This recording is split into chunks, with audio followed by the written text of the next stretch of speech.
Europe 1, bonjour la France. Daphné Burki. Bonjour la France, le 10-12 d'Europe 1, en direct, en public, bien évidemment, avec la belle équipe et Audrey Pulvar qui est avec nous ce matin. On est ravis. Merci d'avoir accepté notre invitation. Mais là, il est rentré dans le studio. Il est beau. Il a mis sa belle chemise noire. Il a le sourire. Le sable chaud. Oui, aussi. Il a le sourire. C'est Didier Porte qui a quelque chose à vous dire. Aïe, aïe, aïe. Bonjour Audrey Pulvar. Bonjour Didier. Voilà, j'ai une petite requête à vous adresser. Je me le permets dans la mesure où nous nous sommes déjà croisés à plusieurs reprises dans diverses émissions. Et vous savez que je suis un de vos fervents admirateurs. Enfin, vous le savez, vous avez dû l'oublier, mais pas moi. Non, je vous en veux pas, j'ai l'habitude, vous savez. En fait, tous les mardis, je fais le portrait de l'invité et parfois, je suis retardé par des impondérables ou des gêneurs. C'est ce qui m'est arrivé la semaine dernière où nous recevions l'actrice Bérénice Bejo.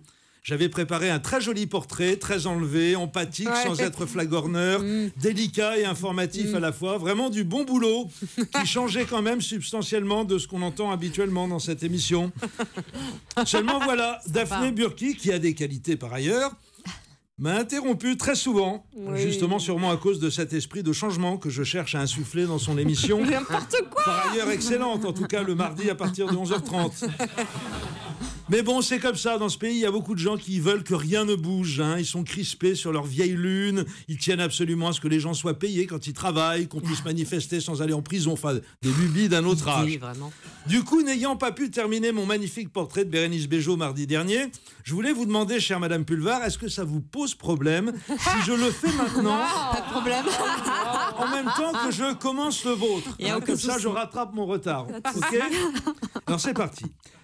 Audrey Bejo est née le 20 février 1972 à Fort-de-France, en Argentine, pays que ses parents sont obligés de fuir quelques années plus tard à cause de la dictature, notamment musicale, instaurée par la compagnie créole Zouk Machine et le très contestable Francky Vincent, dont les ritournelles enchantent à l'époque la jeune Audrey, qui heureusement n'en comprend pas les paroles vu qu'elle ne parle pas espagnol.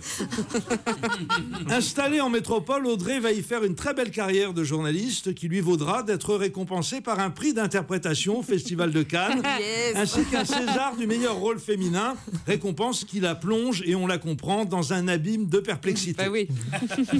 Bien que mariée au cinéaste Michel Hazanavicius, Il le sait pas. notre invité va vivre une passion torride avec un ministre socialiste dont le patronyme est quand même beaucoup plus facile à prononcer que celui de son époux légitime. Une passion tellement torride que le malheureux ministre, qui ne l'est plus, en cultive encore aujourd'hui le souvenir en refusant de faire autre chose que de vendre des canapés. Pourquoi des canapés? Vous seul pouvez éclairer notre lanterne, Audrey, mais je vous déconseille de le faire, car vu les identités des personnes assises autour de cette table, ça pourrait s'ébruiter. Aujourd'hui, vous avez mis en sommeil votre carrière journalistique en vous faisant nommer à la présidence de la fondation de Nicolas Hulot, appelé au gouvernement par Emmanuel Macron, avec pour mission d'avaler un maximum de couleuvres, mais attention, des couleuvres bio. Comme vous n'êtes pas spécialement identifié en tant que militante écologiste, cette nomination a surpris les observateurs, à l'exception de ceux qui connaissent votre passion immodérée pour les échantillons d'après-shampoing Ushuaïa à la graisse de bébé manchot, dont vous disposez désormais à volonté. Je ne saurais conclure ce portrait très complet, vous en conviendrez, sans évoquer le scandale qui a gravement entaché votre carrière, chère madame, Aïe. le fameux scandale des lunettes de la honte. En octobre 2012, en effet, la France apprenait avec effroi que vos lunettes, en plus de leur prix exorbitant, étaient fabriquées avec des écailles de tortue innocentes. Je constate, au silence affligé de notre public, que sa condamnation est sans appel. Je confirme. Vous avez déjà entendu le cri de la tortue qu'on désécaille, Madame Bejo? C'est à la présidente de la fondation de Nicolas Hulot que je m'adresse et à qui je pose cette autre question. Au mois de juin dernier, dans une interview à Pèlerin Magazine, à l'interrogation « Quel est votre film culte ?» vous avez répondu « Magnolia, parce qu'il est magistral et qu'il y pleut des grenouilles ». Yes, absolument. Quel rapport entretenez-vous avec la souffrance animale, Madame Pulvar? Ça vous amuse de voir des grenouilles s'écraser vivantes sur le pare-brise de la voiture de Tom Cruise? Quel rapport entretenez-vous avec l'église de Scientologie, ma chère Bérénice? Et surtout, quand comptez-vous annoncer votre démission de la Fondation Hulot, qui est devenue inévitable, vous en conviendrez, chère Madame Pulvar? Répondez à mes questions.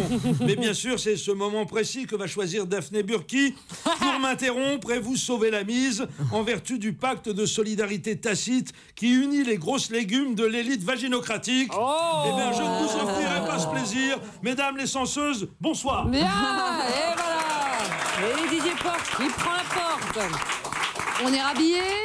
Voilà.